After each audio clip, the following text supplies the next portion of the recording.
para alumni, para santri, hadirin, hadirat yang saya muliakan.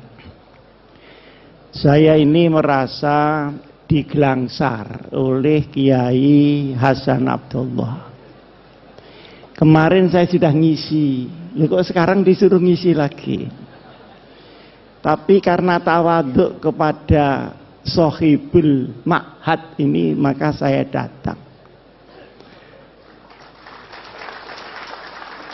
Kemarin saya sudah bicara khusus mengenai pendidikan, termasuk kurikulum, filsafat kurikulumnya, jangkauan-jangkauannya, dan beberapa tantangan ke depan. Jadi tidak usah saya ulangi lagi yang kemarin. Hari Kamis saya akan melanjutkan, yakni bagaimana cara membawakan ilmu-ilmu dan hasil didikan serta latihan yang ada di pondok ini, di pondok modern kita, untuk disajikan ke masyarakat, ke umat, dan ke negara. Ini caranya bagaimana? Ternyata cara itu benar kata Gontor, at-tariqah khairun minal mada. At-tariqah ahammu minal mada. Materi itu penting, tapi begitu cara membawakannya keliru, maka dia akan gagal. Bukan karena materinya, tapi akan gagal karena caranya. Di sini disebutkan berbudi luhur, sudah maklum itu, berbadan sehat yang sudah dipakai diplomasi oleh Pak Fakhir, berpengetahuan luas, dan berpikiran bebas. Jangan lupa berpikiran bebas itu setelah berpengetahuan luas. Karena kalau berpikiran bebas belum berpengetahuan luas, maka kebebasan itu dia akan menghilangkan mas'uliyatul ilm, pertanggungjawaban ilmu. Karena al-ilmu syai'un wa mas'uliyatil ilm syai'un akhar. Ilmu adalah sesuatu, tetapi tanggung jawab menggunakan ilmu ini masalah bukan ilmiah, tapi hidayah dari Allah Subhanahu wa ta'ala. Hari ini di Indonesia insya Allah tidak kurang orang pintar. Yang kurang itu orang benar, Pak Hasan. Puluhan ribu setiap tahun universitas mengeluarkan S1, S2, S3. Tapi keadaan kita masih seperti ini juga. Dan ternyata membuat pinter anak yang sudah benar itu lebih mudah daripada membuat anak yang sudah kadung pinter tapi belum benar. Hari ini banyak ilmu yang manfaat, Allahumma amin. Tapi banyak ilmu yang mubazir. Ilmunya tinggi tapi tidak terasa gunanya itu di mana. Saya punya teman doktor, Pak Din. Dokter itu kan sudah paling tinggi, atasnya lagi sudah kopiah sudah. Wah, kalau di universitas dia ditakuti karena killer ya, Pak. Tapi kalau pulang itu dimarahi istrinya, itu bisa bodoh mendadak dia. Ini rupanya pengalamannya Pak Khalil. Nah, ternyata ini guyon, tapi betulan. Ilmu yang di otak itu akan goncang ketika goncangan ada pada hati seseorang. Berarti yang tepuk tangan ini berpengalaman pada bidang masing-masing. Pak Din ini hebat ketua Muhammadiyah, tapi di hadapan anaknya mentua, nanti dulu. Itu ada resepnya tersendiri. Nah, ini kok terlambat ketawanya gimana?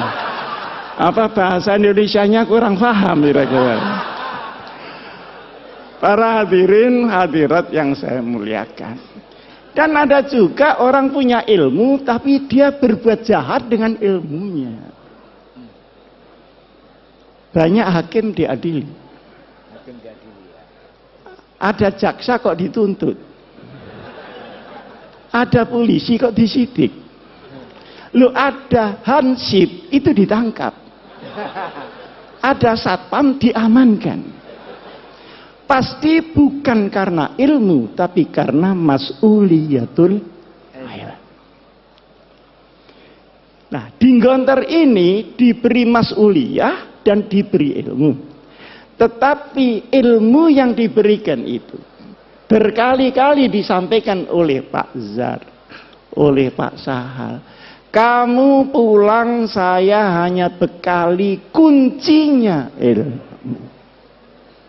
Belum ilmunya itu sendiri. Memang iya, yang diajarkan bahasa Arab ini baru alat untuk mencari sesuatu yang lain. Diajari fikih, ya cuma fikul madheh sama fikih ahli sunnah wal jamaah itu. Untuk bekal ibadah, mau pingin lebih tinggi, pakai kunci itu. Yang kemarin saya sampaikan menarik adalah Dinggonter mulai diajari pemikiran qauli menjadi pemikiran manhaji di dalam syariat Nabi besar Muhammad sallallahu alaihi wasallam.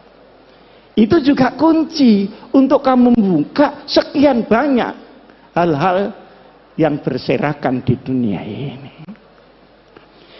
Jadi kalau keluar dari Gonter terus diem, itu berarti dia mbak kunci saja kemana-mana. Mesti mungkin dia mau jual kunci atau tukang kunci. Apa ada di antara yang tepuk tangan ini buka warung kunci palsu? Jadi kuncinya harus segera cari lemari. Ketika itu Pak Zarkasi belum membayangkan ada Universitas Darussalam. Jadi ngitungnya anak kelas 6 berarti aliyah selesai. Belum sampai jamiah, belum sampai memikirkan doktor, belum sampai memikirkan magister. Tapi kunci berkali-kali disampaikan. Nah, kunci ini lemarinya adalah pendidikan yang lebih tinggi. Tapi gudangnya adalah masyarakat. Keilmuan itu bagian dari kehidupan, bukan kehidupan itu yang bagian dari keilmuan. Buktinya tadi ada dokter yang hilang nyalinya karena disentak oleh bojonya masing-masing. Ini supaya dicatat menjadi mahfuzat.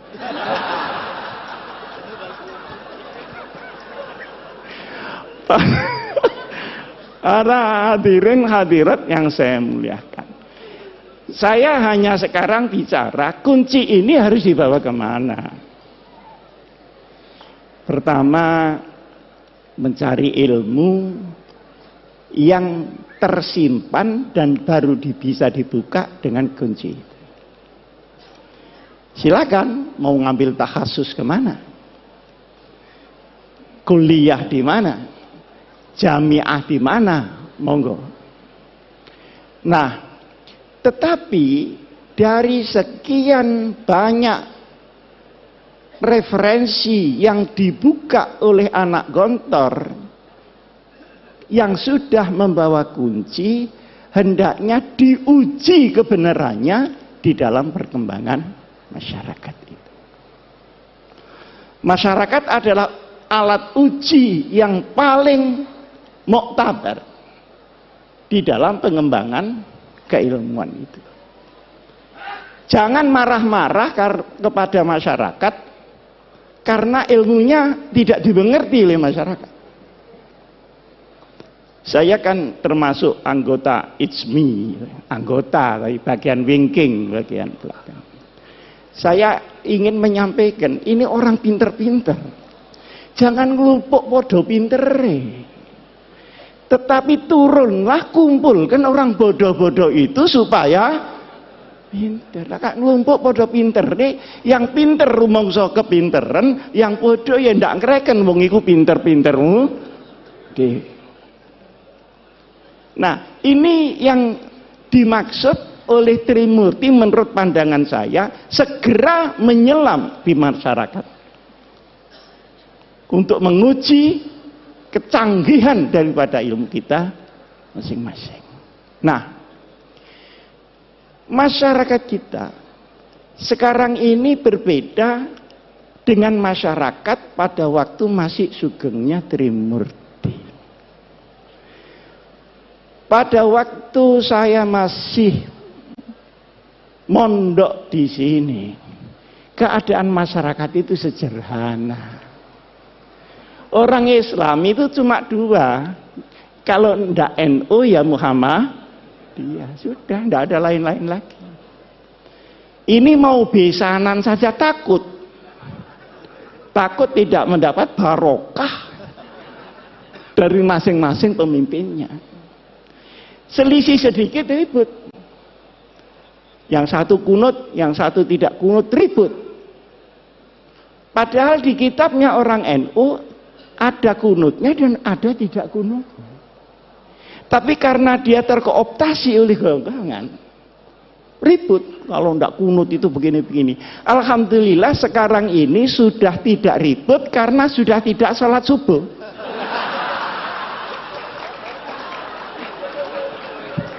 Jadi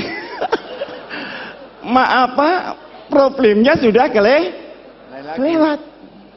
Dulu Pak Den waktu saya masih habis dari Gontor pulang, beda hari raya itu berkelahi Pak. Takut ini puasanya dosa segala macam. Padahal yang selisih Muhammadiyah sama NU ini kan cuman tanggalnya, kan bukan hari rayanya. Bener apa enggak? Betul. Nah, kalau dibetulkan pengasuh sahih sudah. Yang beda itu tanggalnya. Kalau sholatnya ya itu Allahu Akbar sekian kali takbirnya ya sama. Loh kenapa tanggalnya kok enggak sama? Ngitungnya enggak sama. Kalau NU itu harus kelihatan tanggalnya dan itu perlu 2 derajat di atas ufuk. Muhammadiyah pokok sudah istimewa selesai lah. Ada apa mesti diinceng itu? Apa tamu dia? Lah yang nginceng ini ya tidak mau disalahkan. Karena Rasulullah Shallallahu Alaihi Wasallam itu nginceng. Sampai saya ketika itu Pak Din belum jadi ketua Muhammadiyah. Jadi ketika itu ketua Muhammadiyahnya Pak Syafi'i Ma'arif. Saya diundang oleh Pak Yusuf Kalla, marah-marah Pak Yusuf Kalla ini. Ini gimana NU sama Muhammadiyah? Masa enggak bisa jadi satu hari rayanya itu? Repot masyarakat kalau begini. Saya tanya, caranya bagaimana Pak? Ya kompromi lah. Caranya, dengan Pak Den ya, maaf, dengan Pak Den. Katanya Pak JK, bagaimana kalau Muhammadiyah turun 1 derajat? NU-nya naik 1 derajat. Oh, kalau begitu langsung cash and carry saja. Ini fikihnya pedagang itu di sini.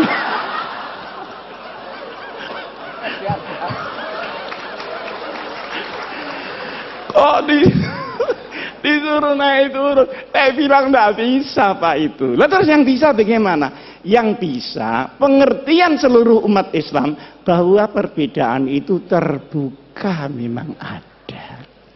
Yang kedua, ini tidak mengada-ada karena sholatnya sama, tanggalnya yang tidak sama. Wong hari di sini sama hari di Amerika tidak sama kok.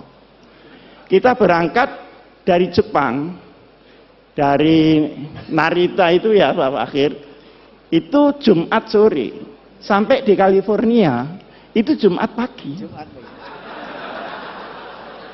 Ini sembahyang Jumat lagi apa tidak?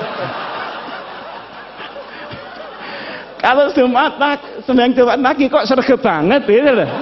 Sregep banget. Tapi ketika pulangnya, misalnya dari New York ke Jakarta, berangkatnya Jumat pagi, itu sampai Jakarta hari Minggu. Jadi kehilangan 1 hari, tidak tahu di mana Sabtunya ini. Jadi soal tanggal itu sudah biasa-biasa saja lah soal tanggal. Nah, alhamdulillah ini karena mungkin zamannya yang berubah, maka kedekatan ini semakin hari semakin nyata. Saya sama Pak Din sering diundang pidato bareng gitu. Kadang saya bisa, kadang Pak Din bisa, kadang salah satu tidak bisa gitu.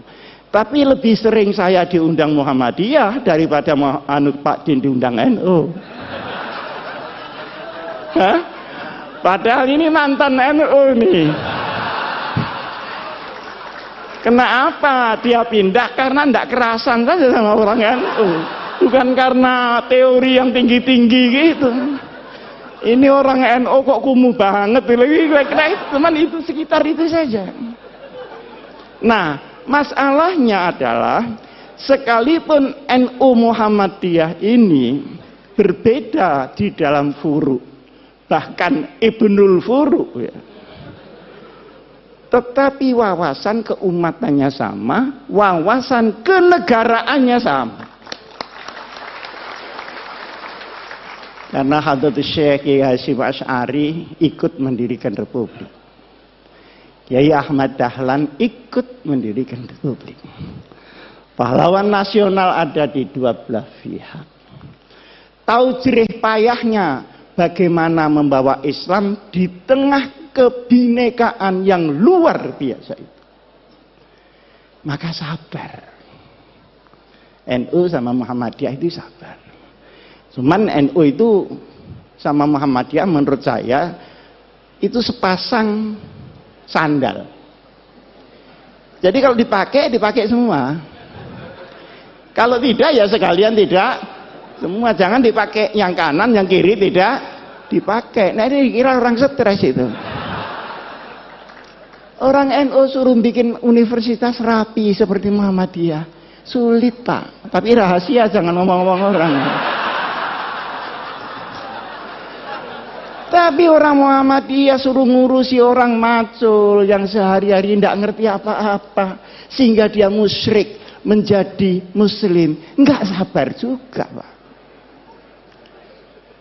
Nah, bertemunya ini banyak yang tidak suka. Oleh karenanya, maka wawasan keagamaan, wawasan keumatan, wawasan kebangsaan dan kenegaraan tidak boleh dirobek oleh kepentingan apapun juga. Ini pertama. Sekarang yang kedua. Pandangan-pandangan kaum muslimin terhadap negara Indonesia ini baru selesai setelah berpikir 40 tahun. Waktu tahun 1945 kita merdeka. Nah, setelah itu umat Islam berbagai macam pandangan Indonesia ini diapakan dan disestempel apa. Maka ada yang keras, harus pakai stempel Islam. Nah, keras ini melalui beberapa pendekatan. Ada yang pendekatan militer, kemudian lahir DI, TII. Ada yang pakai pendekatan militer dan politik, PRRI dan Permisda. Disaingi oleh kelompok-kelompok orang yang tidak suka agama, orang ateis. 48 pemberontakan komunis yang dipimpin oleh Uni Soviet dan pemberontakan 65 yang dipimpin oleh RRC. Saya tidak tahu ini akan ada pemberontakan lagi apa tidak. Nah, masalahnya selanjutnya yang saya maksud begini. Setelah pendekatan militer gagal, dicobalah, ini kok diem saja ada apa? Mendengarkan teman-teman ya? Setelah pendekatan militer gagal, dicoba melalui pendekatan konstitusional. Maka seluruh wakil-wakil umat Islam bergerak di konstituante.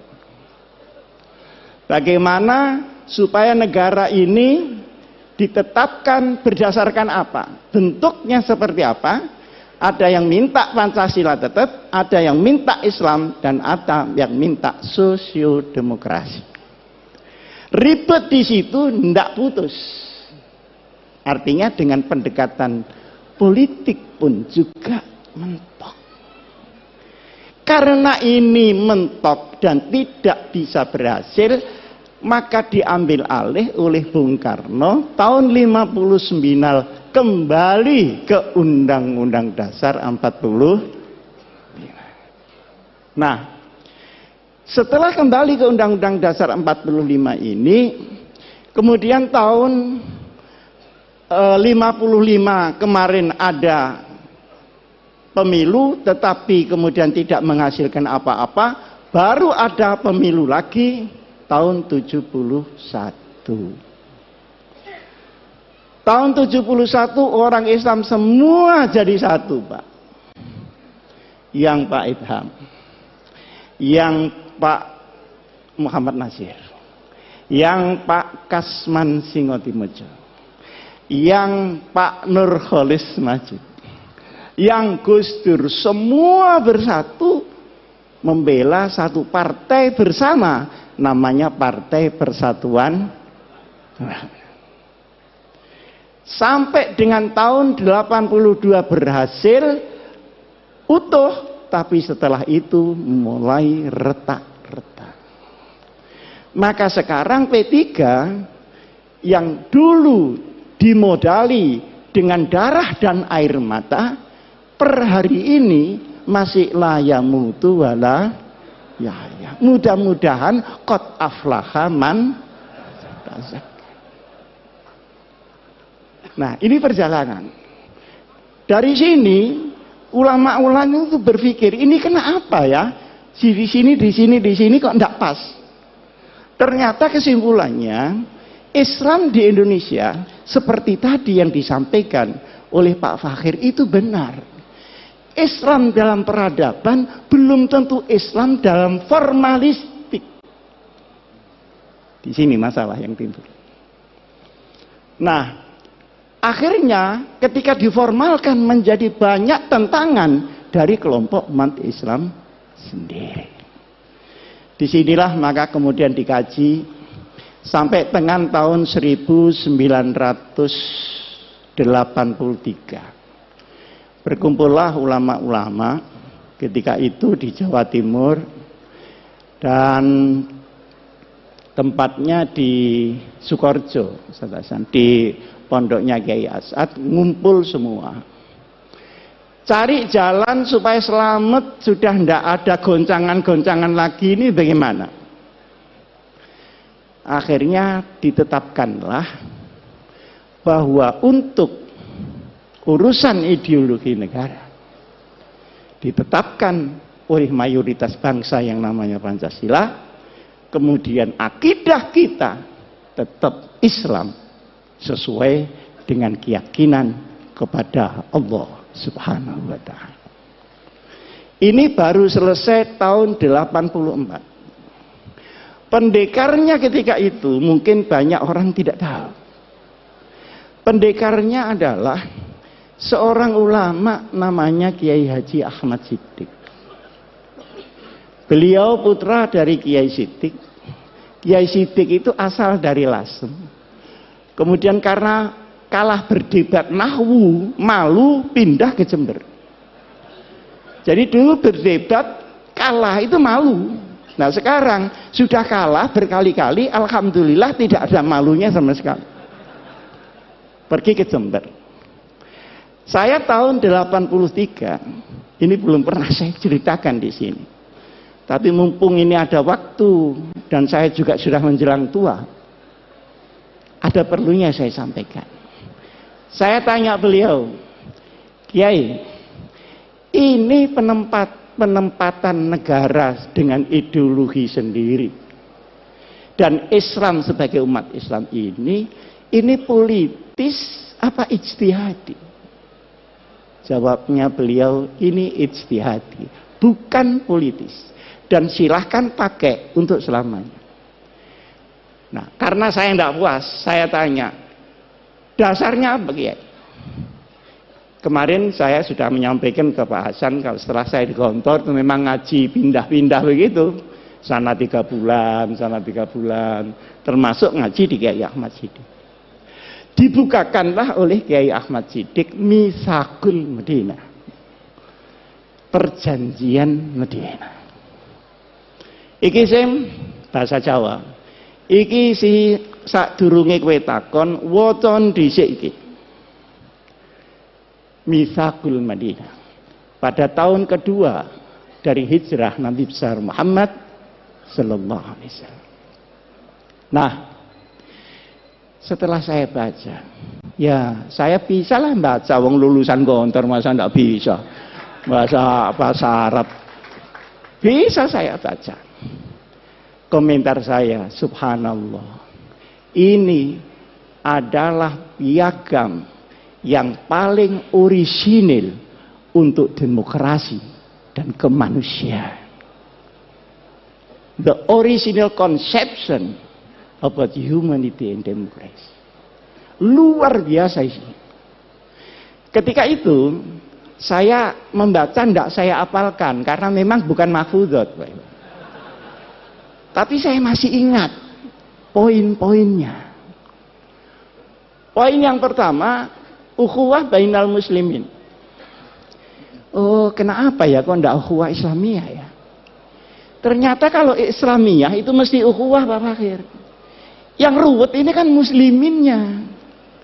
Khutbahnya waqtasimu, keluar masjid watafar. Di dalam kita wiridan, di keluar kita ganti sandal baru, kan begitu. Jadi yang ruwet ini musliminnya. Di situ diterangkan untuk urusan-urusan yang furu'iyah sudahlah na'amaluna walakum na'malu. Untuk yang usul ini kalau ada perbedaan harus dibicarakan di antara para ulama. Jangan dibicarakan di antara di luar para ulama. Nah sekarang enggak. Ada anak Ansor sama pemuda Muhammadiyah ribut soal tahlil. Ini nyampe apa enggak ke yang mati? Kata Ansornya, nyampe. Loh buktinya, karena setiap kiriman enggak pernah kembali. Loh ini ngomong apa? Pak, ya pemuda Muhammadiyahnya ini kan enggak terima. Mana tanda buktinya? Nah kalau diserahkan bangsa begini ini Pak, innalillahi wa inna ilaihi raji'un. Nah kalau sudah sampai top dia merusak Islam, dia harus dinyatakan tegas dia berada di luar Islam. Luar biasa. Saya baru diberitahu oleh polisi. Dulu Pak Asim, ada orang ngaku malaikat Jibril namanya Lia Eden. Bener ya? Ada orang yang mengaku Nabi Muhammad namanya Musa. Dua-duanya ditangkap. Dimasukkan di tahanan. Ditanya oleh polisi. Wahai malaikat Jibril, pernahkah ketemu Nabi Muhammad ini? Ternyata belum pernah ketemu dua orang.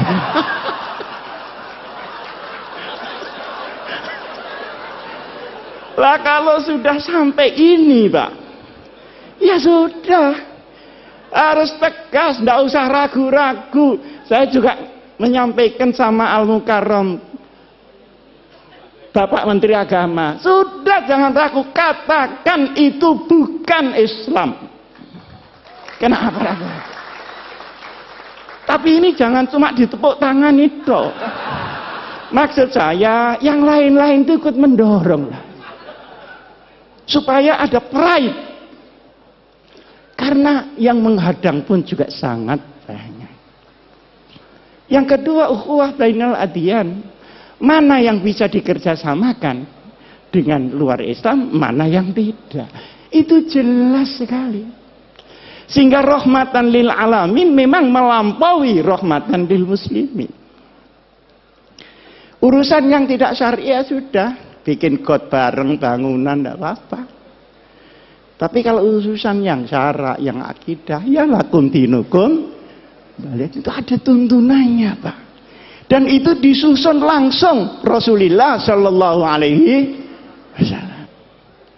Nah sekarang ini kalau benci kelewat benci, tidak membedakan mana asyaduhum adawatan atau akrobahum mawaddatan, zimmi dan harbi disamakan.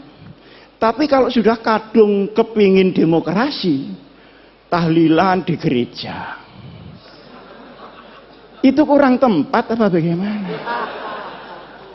Seperti orang Kristen, tidak usahlah disuruh Jumatan, nanti sandalnya hilang.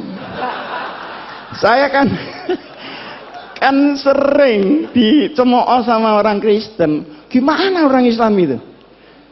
Uang ibadah kok sandalnya hilang? Ya mesti saja karena sandalnya tidak dipakai.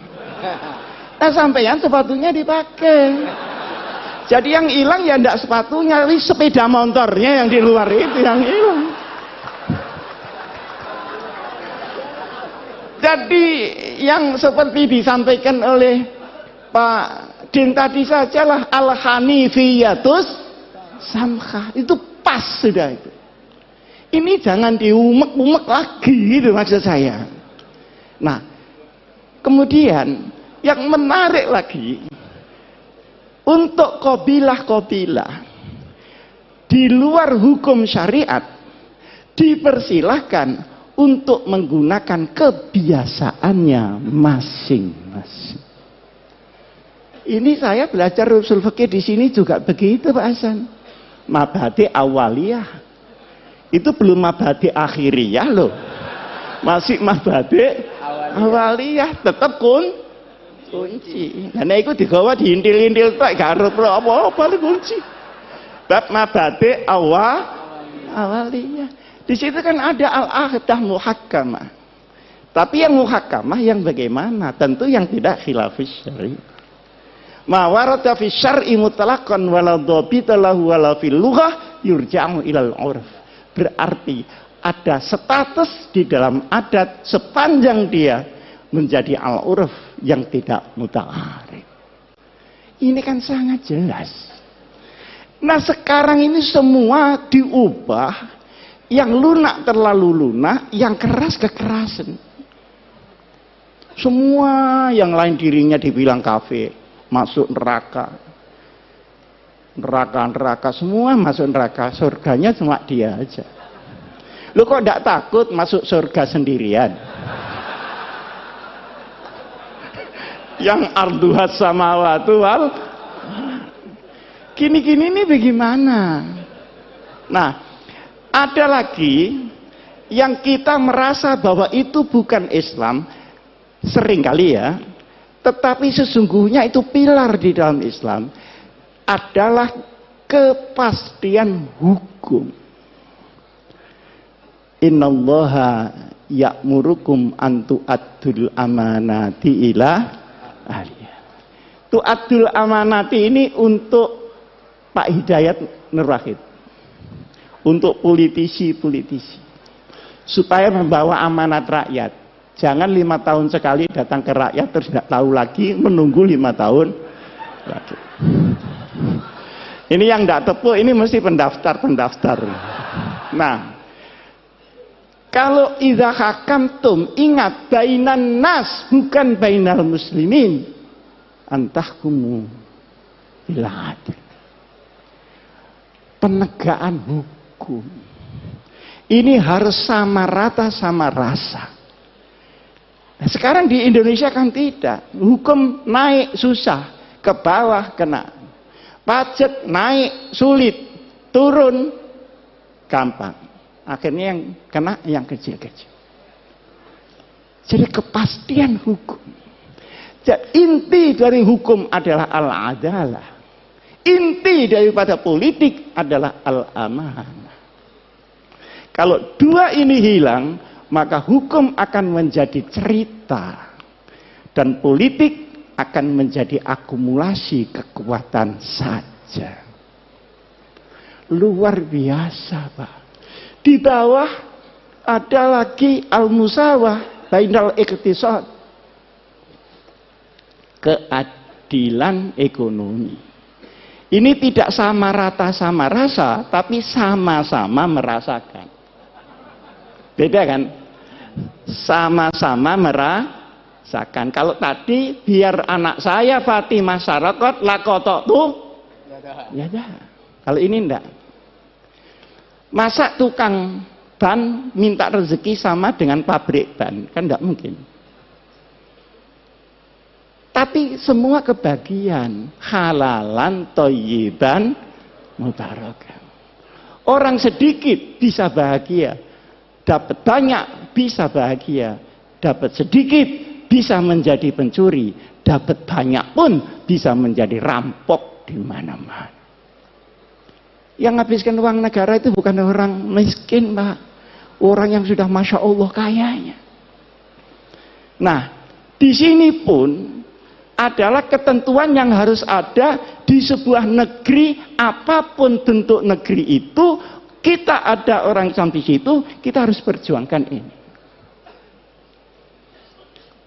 Nah, kemudian ketika Madinah diserang orang-orang lain, maka seluruh agama yang ada, baik Yahudi, Nasrani maupun Sobiin, harus bersama-sama membela nasionalisme Madinah.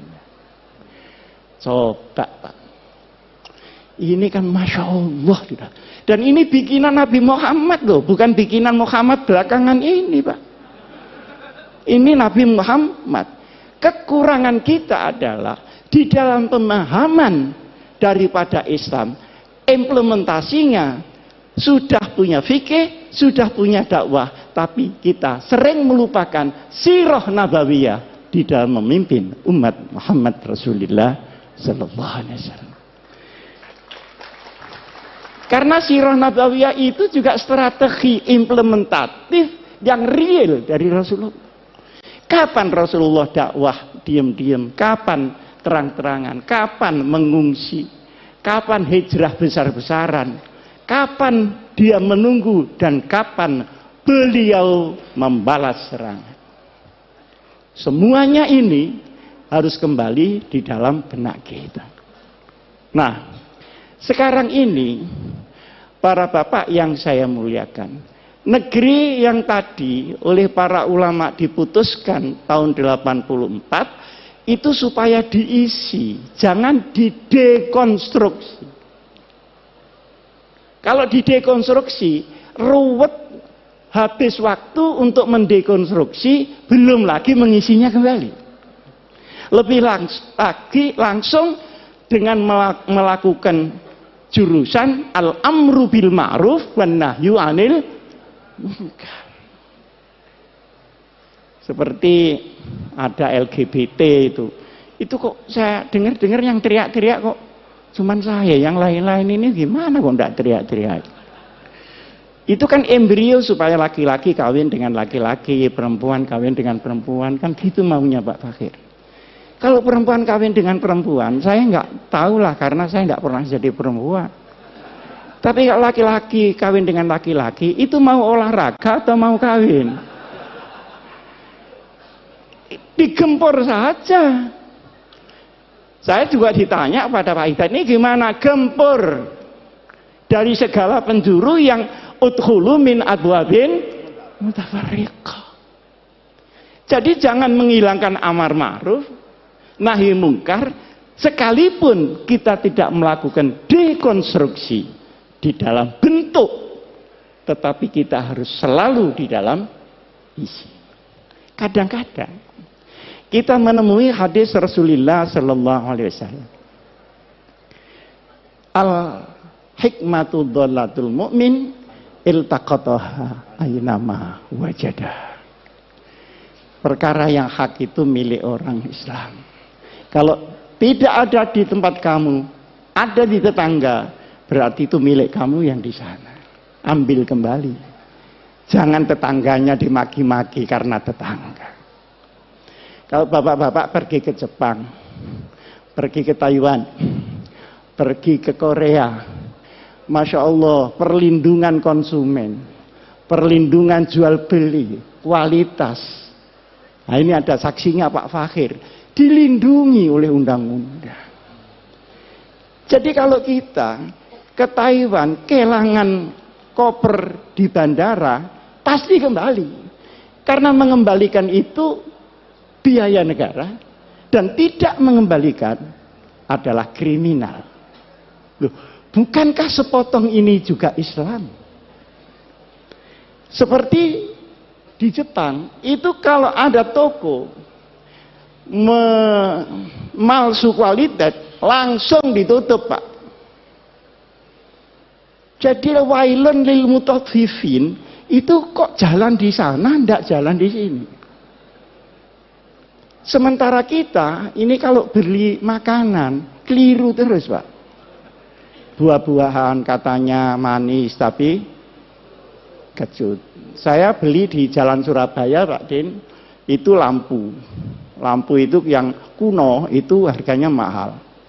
2,5 juta. Kalau yang baru itu cuma 650. Saya bilang, saya minta kuno, Pak. Oh iya, Pak Ji, ini tinggal satu yang kuno. Setelah diberikan saya, ternyata baru kan kelihatan baru cetakan itu. Loh Pak, ini baru Pak, bukan kuno. Aduh, sampean nih kok rewel. Sampean biarkan saja. Lama-lama kuno sendiri. Mati.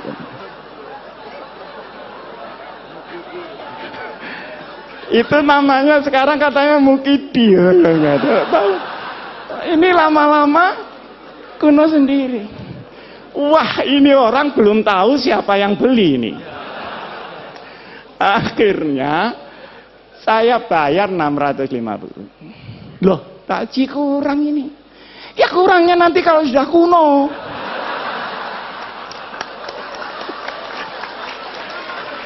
Itu kira-kira ada di Jepang apa ada di Indonesia kira-kira?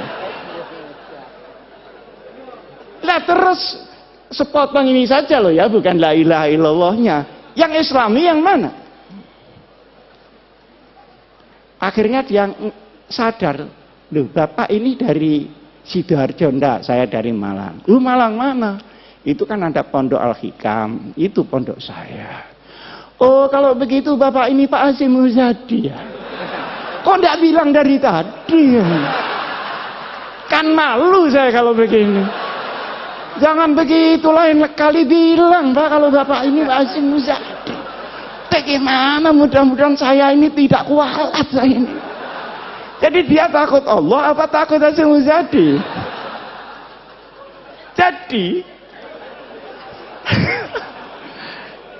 Jadi akhirnya saya itu mikir, ini kenapa ya begini? Pak Fakhir kan sebentar lagi menjadi Menteri Luar Negeri, Allahumma. Masa naibul fa'il terus? Lama-lama ini bagaimana ya kok begini? Jadi ternyata setelah kesana kemari, ilmu saya itu ya ilmu keluyuran saja, itu kan ilmu yang berat-berat. Oh kalau begitu, lau anna ahlal qura amanu wattaqau. Itu ahlal quronya bukan kuronya, Pak. Jadi kita tidak usah bulet perkara kuro, tapi ahlal amanu wattaqau. Fafatahna alaihim. Tapi walakin kazabu, yang kazabu tadi kuronya apa ahlul kuro? Ini bukan tamrinan tapi sudah terang. Sehingga menurut saya, yang penting bagaimana kita isi Indonesia. Nah, di saat kita ngisi itu, tantangannya luar biasa, Pak. Terutama setelah tahun 2002, setelah reformasi ini. Seluruh ideologi yang baru-baru masuk, baik di kalangan kaum muslimin, maupun yang dari barat, maupun yang dari timur, semuanya masuk, sementara kita sedang diancam oleh regenerasi yang sudah 100 tahun ini. Indonesia akan ganti penduduk baru. Mereka anak kita atau anak zamannya. Ini menjadi perhatian kita. Tetapi la tayasu min rauhillah. Sekian banyak kita berkumpul.